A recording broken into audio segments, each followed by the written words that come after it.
حضرت برا بن مالک نا 12 سال کی عمر ہے، 12 سال نبی پاک گلی سے گزر رہے تھے تو دوڑ کے آ گئے، آ کے نا حضور سے چمٹ گئے، عرض کرنے لگے حضور کوئی حکم بتائیں، میرا دل کرتا ہے آپ کی بات مانوں، کوئی حکم حضور۔ مجمع الزوائد میں حدیث، اس ایک حدیث کے لیے نا میں کو 5000 روپے کی پوری کتاب، پوری 10 جلدیں خرید کے لایا تھا، ایک حدیث کے لیے۔ پیاری بڑی ہے، شاندار بڑی ہے، وہاں میرا دل کیا، میں نے کہا جس کتاب میں ہے نا ساری کتاب ہی منگا لو، کچھ چیزیں بڑی انسان کو انوکھی لگتی ہے نا۔ حضرت برا بن مالک رضی اللہ، چھوٹی سی عمر ہے، حضور سے لپٹ گئے تو حضور نے فرمایا بیٹے کیا ہوا؟ عرض کرنے لگے حضور کوئی حکم بتائے، میرا بھی دل کرتا ہے عمل کروں۔ تو حضور نا چھوٹے چھوٹے کام بتاتے ہیں، دکان سے، یہ بچوں کو یہی بتانا ہوتا ہے نا، دکان سے لے آ، یہ کر دے، فلاں کو بلا لے، لیکن حضور ان کی غیر موجودگی میں ان کا ذکر بڑا کرتے۔ ایک دن کچھ لوگ کہنے لگے حضور بڑا ذکر کرتے ہیں پر وہ کرتا تو چھوٹے موٹے کام ہے بچہ۔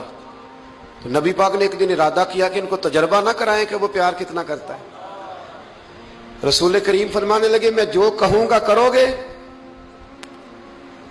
حضور کروں گا۔ فرمایا جاؤ اپنے باپ کی گردن کاٹ کے لاؤ۔ کس کی جی؟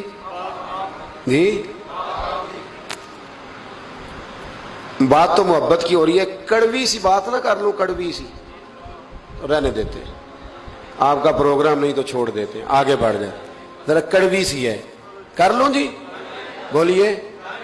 یعنی باپ کی، ہم محبت رسول میں صرف داڑھی کی بات کرتے ہیں، کسی کی گردن کی نہیں، صرف ہم کہتے ہیں حضور سے محبت ہے تو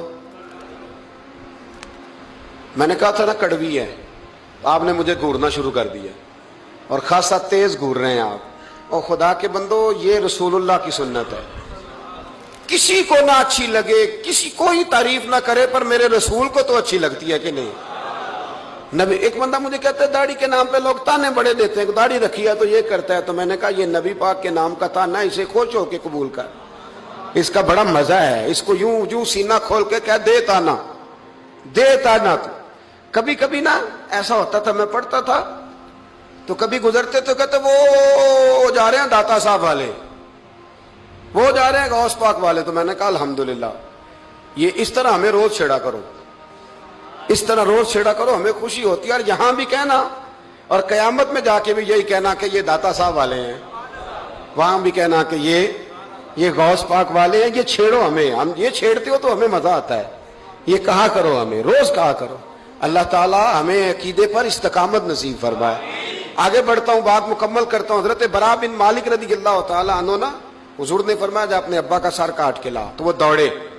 ایک روایت میں ہے کہ مولا علی کے گلے میں تلوار لٹک رہی تھی، یوں کھینچی، اور اس نے جذبات سے دوڑے کہ حضور نے فرمایا اسے پکڑ لو ورنہ یہ گردن کاٹ بھی لائے گا، پکڑ لو اسے ورنہ یہ کاٹ دے گا۔ اللہ کی قدرت کے تھوڑا وقت گزرا تو وہ بیمار ہو گئے۔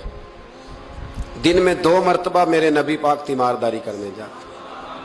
ایک شام رسول کریم تشریف لے گئے تو حضور سرانے بیٹھے، ماتھے پہ ہاتھ رکھا تو کریم محبوب ان کے باپ کی طرف کان میں کچھ کہا ان کے والد سے، حضور رونے لگے، اور پھر حضور نے دوبارہ ماتھا چوما، پیار کیا اور چلے گئے۔ حضرت برا بن مالک چھوٹی عمر تھی، کچھ نے لکھا طلحہ بن برا نام تھا ان کا۔ تو حضرت طلحہ بن برا نا اپنے ابا کو قریب بلایا اور چارپائی میں بٹھایا، کہنے لگے ابا جی حضور کیا فرما گئے؟ کہا بیٹا تیرے والی بات نہیں۔ کہا نہیں بتائیے۔ کہا نبی کریم علیہ السلام نے فرمایا کہ شام کو نا میرے طلحہ کا انتقال ہو جائے گا، اور جب اس کی روح پرواز کر جائے تو مجھے خبر کرنا، میں آ کے جنازہ پڑھاؤں۔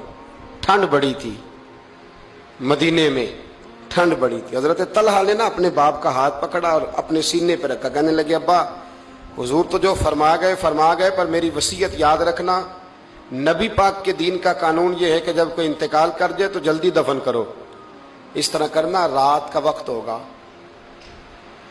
جب میرا انتقال ہوگا تو فوراً غسل دے کے نا دفن کر دینا، نبی پاک کو خبر نہ کرنا، نہ بتانا۔ عمر دیکھو اور بات دیکھو، کہ حضور کو کیوں نہیں بتانا، حضور خود فرما کے گئے ہیں۔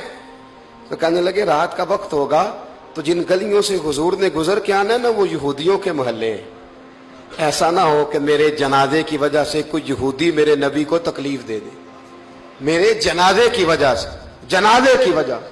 یہاں کہتے ہیں حضرت صاحب مجھے بڑا پیار ہے آپ سے، پر میرے گھر ضرور پہنچے، جیسے مرے یا جیے،